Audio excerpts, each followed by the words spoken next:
किसी अमीर आदमी के पास एक बहुत बड़ा शिप था जिस पर बैठकर वो अक्सर समंदर की सैर करने जाया करता था।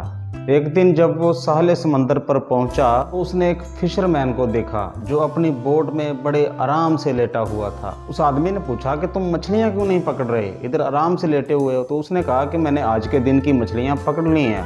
वो कहने लगा कि अभी तो आधा दिन पड़ा है, तुम कुछ और मछलियां पकड़ सकते हो और फिर तुम्हारे पास इतने पैसे हो जाएंगे कि तुम मछलियां पकड़ने वाला जाल खरीद लेना और उस जाल से तुम ज़्यादा मछलियां पकड़ पाओगे और तुम्हारे पास ज़्यादा पैसे हो जाएंगे। इस तरह अगर तुम मेहनत करते रहोगे तो तुम एक नई बोट खरीद पाओगे, हो सकता है तुम ज़्यादा बोट खरीद पाओ और मेरी तरह अमीर हो जाओ।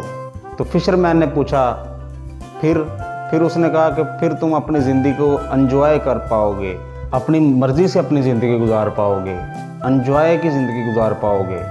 तो फिशरमैन ने जवाब दिया, सर आपको क्या लगता है अब मैं क्या कर रहा हूँ। दोस्तों, हम में से बहुत से लोग ज़्यादा पैसे कमाना चाहते हैं ताकि वो हम में से बेहतर ज़िंदगी गुजार सकें। वो सोचते हैं कि एक दफ़ा मैं अच्छा खासा पैसा कमा लूँ तो फिर मैं आराम से अपनी मर्ज़ी की ज़िंदगी गुजारूँगा। उनकी ये सोच होती है और इसी सोच के पीछे भागते भागते अपनी ज़िंदगी के खूबसूरत दिन होते हैं वो ज़ाया कर देते हैं। हम अपने कल के तलाश में अपने आज के जो अहम दिन हैं वो खो देते हैं। दोस्तों, हम ये बहुत बड़ी गलती करते हैं। ज़िंदगी आज में जीने का नाम है। लोग अपनी ज़िंदगी का बड़ा बड़ा अरसा अपने कामों में गुजार देते हैं और उन्हें ये भी पता नहीं होता कि वो इतना काम किस लिए कर रहे हैं। इस बात में कोई शक नहीं कि पैसे की ज़िंदगी में बहुत अहमियत है। पैसा ज़िंदगी की अहम ज़रूरत है और पैसे से बहुत सी चीज़ें खरीदी जा सकती हैं, लेकिन ये भी बात अपनी जगह दुरुस्त है कि हर चीज़ को पैसे से नहीं खरीदा जा सकता। गुजरा हुआ वक्त कभी भी पैसे से नहीं खरीदा जा सकता। इसलिए ज़्यादा पैसे के चक्कर में अपने आज की खुशियाँ कभी ना बर्बाद करें।